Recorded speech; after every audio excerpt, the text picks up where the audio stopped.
बिस्मिल्लाहिर्रहमानिर्रहीम अस्सलाम वालेकुम। डियर स्टूडेंट, आज का जो हमारा टॉपिक है उसमें हमने नेक्स्ट पोर्शन को डिस्कस करना है और हमारे टॉपिक का नाम है टिश्यू कल्चर टेक्निक। सबसे पहले इस टेक्निक का मतलब समझेंगे कि इस लफ्ज़ का मतलब क्या है।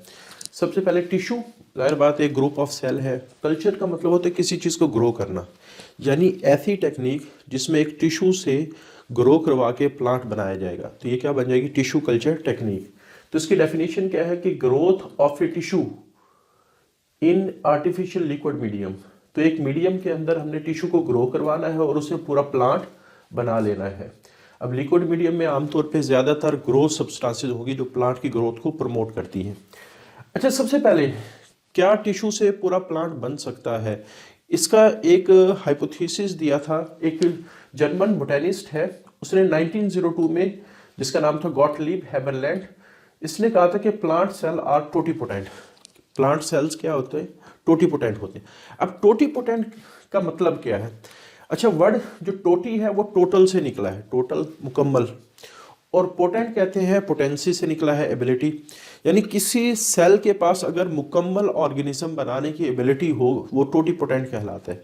जैसे आमतौर पे चाहे वो प्लांट हो या एनिमल हो, जो जाइगोट का सेल होता है वो टोटीपोटेंट सेल कहलाता है क्योंकि उससे पूरा ऑर्गेनिज्म बन सकता है। लेकिन इस साइंटिस्ट ने, ये जो जर्मन बोटेनिस्ट था, इसने 1902 के अंदर एक ऑब्जर्वेशन दी कि प्लांट का हर सेल, इसके पास पूरा जेनेटिक पोटेंशियल है ऑर्गेनिज्म को डेवलप करने का। यानी प्लांट का कोई भी सेल ले ले तो उससे पूरा प्लांट बनाया जा सकता है। Therefore, a single cell can become a complete plant। लेकिन ऑब्जर्वेशन की बुनियाद पे कभी भी साइंटिस्ट किसी की बात को नहीं मानते। तो फिर उसके तकरीबन 56 साल बाद, 56 ईयर, एफसी स्टीवर्ड, ये कॉर्नेल बोटेनिस्ट था। कॉर्नेल यूनिवर्सिटी, न्यूयॉर्क में एक यूनिवर्सिटी है, तो उसका ये एक रिसर्चर है एफसी स्टीवर्ड। तो उसने एक कंप्लीट कैरेट प्लांट, यानी पूरा गाजर का पौधा बना के दिखाया। और ये जो पौधा बनाया था उसने फ्लोएम के एक छोटे से टुकड़े से बनाया था। यानी फ्लोएम एक टिश्यू है, तो उसका एक छोटा सा पार्ट लिया और उससे पूरा प्लांट कैरेट का, यानी गाजर का जो पौधा है, वो बना के दिखाया। तो इस एक्सपेरिमेंट के बाद इसने जो कॉन्सेप्ट दिया था कि प्लांट का सेल पूरा ऑर्गेनिज्म बना सकता है, पूरा प्लांट बना सकता है, वो किसी हद तक प्रूव हो गया। अच्छा, ये जो एफसी स्टीवर्ड है, इसका एक्सपेरिमेंट था क्या?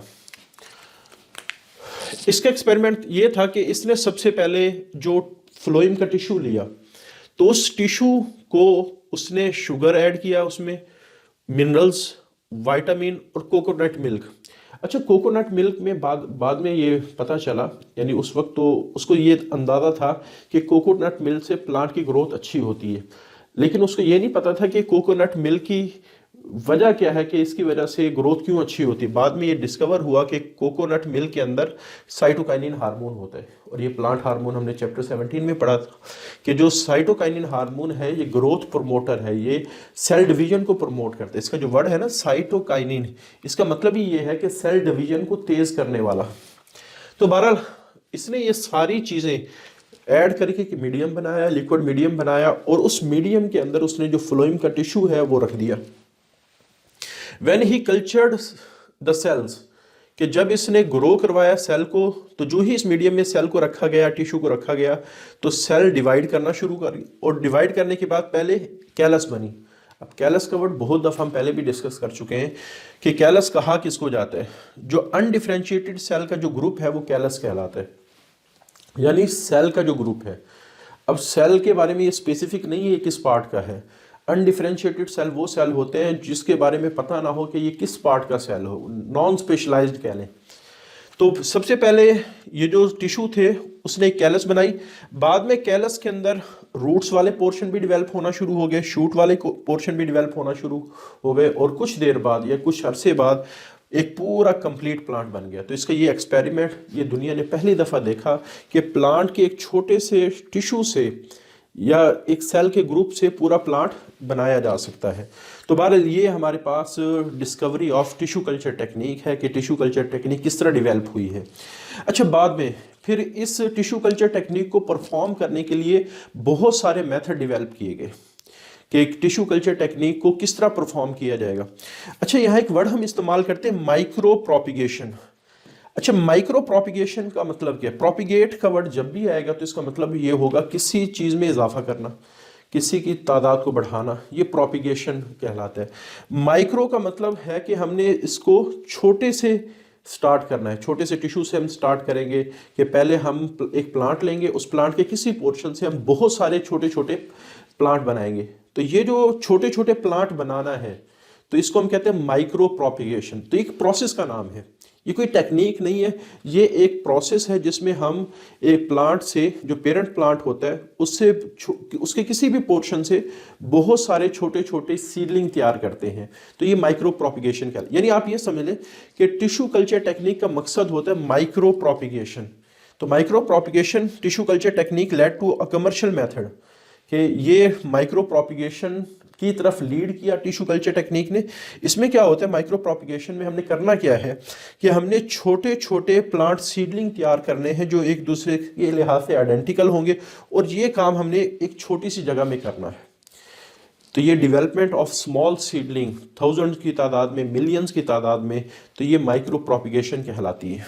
तो इसके लिए हम फिर टिश्यू कल्चर टेक्निक इस्तेमाल। अच्छा, बाद बुक्स में टिश्यू कल्चर टेक्निक और माइक्रो प्रोपिगेशन को एक दूसरे का सिनोनिम कहा गया है, हालांकि ये दोनों डिफरेंट टर्म्स हैं। टिश्यू कल्चर टेक्निक का नाम है, माइक्रो प्रोपिगेशन इस कॉन्सेप्ट, इस फिनोमिनन का नाम है जिसमें हम छोटे छोटे प्लांट तैयार कर रहे हैं। अच्छा, मेरिस्टेम कल्चर हमने अभी डिस्कस किया कि हमने माइक्रो प्रोपिगेशन करनी है, कि एक प्लांट से बहुत सारे छोटे छोटे प्लांट बनाने हैं। तो वो हम किस तरह बनाएंगे? तो उसके लिए काफ़ी सारे मेथड हैं जिसमें से 4 आपकी बुक में डिस्कस किए। पहला जो मेथड जो आज हमने डिस्कस करना है, बाकी इंशाल्लाह अगले लेक्चर में डिस्कस करेंगे, तो वो है meristem culture. One favourite method to accomplish micro propagation is meristem culture. इसमें क्या होता है, यानी इसका प्रोसीजर क्या है कि अगर हम एक मीडियम तैयार करें जिसमें ऑक्सीजन और साइटोकाइनिन की एक मुनासिब मिकदार हो, और फिर हम क्या करें कि इस साइटोकाइनिन और ऑक्सीजन को ग्रोथ मीडियम के अंदर ऐड करें, यानी सब चीज़ों को मिला के, जो शुगर है, मिनरल्स है, विटामिन है, उसमें ऑक्सीजन भी ऐड करेंगे, साइटोकाइनिन भी ऐड करेंगे। तो ये सारी चीज़ें मिला के हमने एक मीडियम तैयार करना है।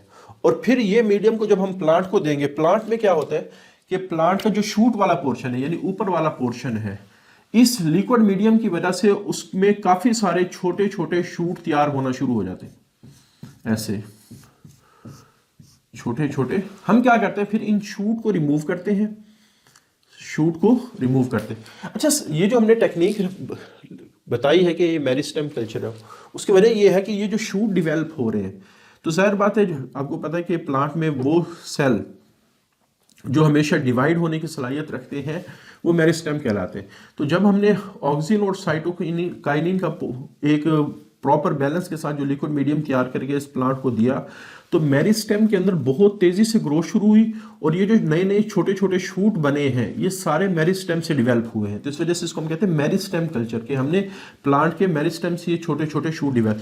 अच्छा, अगर हम इन शूट को रिमूव कर लें, यानी यहाँ सपोज मैं कहता हूँ ये 6 शूट बने, इन 6 को मैंने रिमूव कर लिया, और ये 6 के 6 फिर पूरे प्लांट बनाएंगे।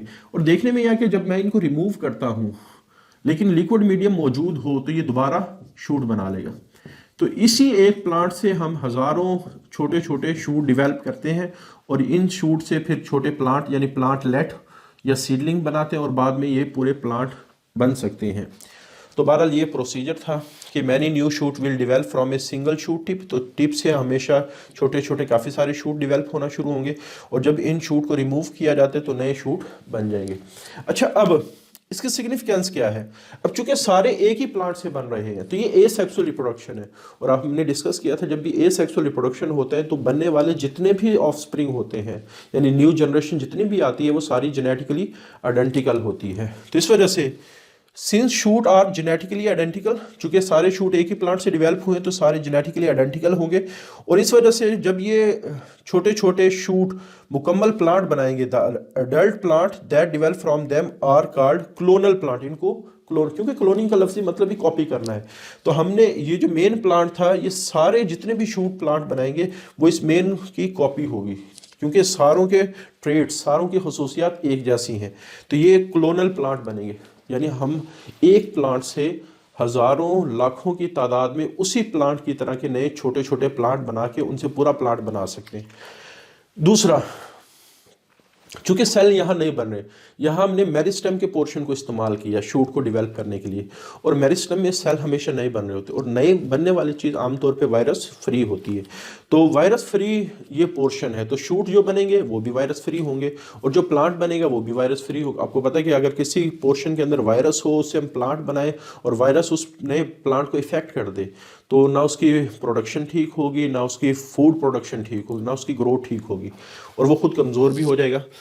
Another advantage of meristem culture, इसका एक और फायदा ये है कि unlike other portion of plant के, प्लांट के दूसरे पोर्शन के बरक्स यानी उल्ट, इट इज़ वायरस फ्री। तो ये मेरिस्टेम वाला पोर्शन ये वायरस फ्री होता है, इस वजह से जो प्लांट प्रोड्यूस होंगे वो भी वायरस फ्री होंगे। और अगर किसी प्लांट के पोर्शन में वायरस हो और उसे हमने नया प्लांट बनाया, तो प्रेजेंस ऑफ वायरस क्या काम करेंगे, वीकन द प्लांट, ये प्लांट को कमज़ोर भी करेंगे और मेक देम लेस प्रोडक्टिव, और उनकी प्रोडक्शन भी कम हो जाएगी। तो माइक्रो प्रोपिगेशन यानी हमने ये जो छोटे छोटे प्लांट बनाए हैं, तो इस मेथड का नाम है माइक्रो प्रोपिगेशन, और ये जिस तरह परफॉर्म की जा रही है उस टेक्निक का नाम है टिश्यू कल्चर टेक्निक। और टिश्यू कल्चर टेक्निक के मुख्तलिफ तरीके हैं, जिनमें से एक आज हमने पढ़ा है मेरिस्टेम कल्चर। उसके बाद अगले जो 3 है वो इंशाल्लाह अगले लेक्चर में डिस्कस करेंगे। आज के लिए इतना ही, अल्लाह हाफिज़।